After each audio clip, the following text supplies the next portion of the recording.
Hello, my name is Jonathan Granados. I am a senior majoring in industrial engineering at New Mexico State University. Today, I will be presenting on creating a sustainable commute system at NMSU. This presentation is for IE490 Sustainability, taught by Dr. Song, Dr. Valles, and Dr. Fudazi. In this presentation, I will be showing the current commute system at NMSU and its effect on the environment, proposing some changes to the current system, and analyzing the effect that those changes can have in reducing CO2 emissions. To begin, here is some relevant data I was able to find about current NMSU transportation and population statistics. Using this data, I was able to come up with calculations for the total mileage traveled by the entire NMSU population. Here we have a visual representation of some of the data on the previous slide that comes directly from the New Mexico State University Office of Institutional Analysis. This shows a breakdown of where the students are from within the state of New Mexico, the El Paso region, and other parts of the country, as well as foreign countries. Here are the two daily bus routes taken by the Aggie Transit System. The green route on the left is composed of two buses and totals 3.2 miles per trip. The blue route on the right is composed of one bus and takes 3.35 miles per trip.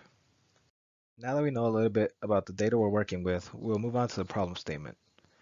Based on estimations of average living distance from campus and amount of population from certain areas, I was able to arrive at an estimation for total mileage of 132,542.75 miles traveled by the NMSU population in one day, negating residential students and including the bus routes. I arrived at this number by the assumption that 75% of the commuter students and faculty staff population live in the Las Cruces area or within a 10-mile radius, 20% outside of the Las Cruces area at an average of 20-mile radius, along with 5% already carpooling. Using mileage traveled as a measure of CO2 emissions due to transportation, due to the fact that more mileage equals more fuel being burned, the amount estimated is extremely concerning and more can be done to make NMSU's transportation system more sustainable. So now that we know the need for a reduction of the CO2 emissions due to commuting at NMSU, how do we address the problem? Well, here are some possible solutions. The first solution would be the introduction of a carpool parking sticker. This sticker would come at a cheaper price than other parking stickers, with designated parking spots that are closer, or special parking lots that are also at a closer distance than regular ones. Obtaining one would require 2 or more students to present their driver's licenses and receive one sticker that can be transferred between their vehicles. The next solution would be increasing the bus fleet and bus outreach of the Aggie Transit System. This would mean increasing the reach of buses to off-campus students in Las Cruces that may live in local apartment complexes and other areas in Las Cruces.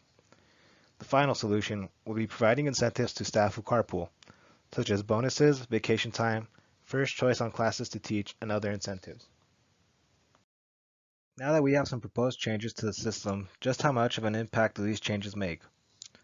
Well, based on the earlier mileage estimations, if only 25% of the commuter students and faculty staff population were to carpool, it would cut about 34,355 miles off of the total daily mileage calculation.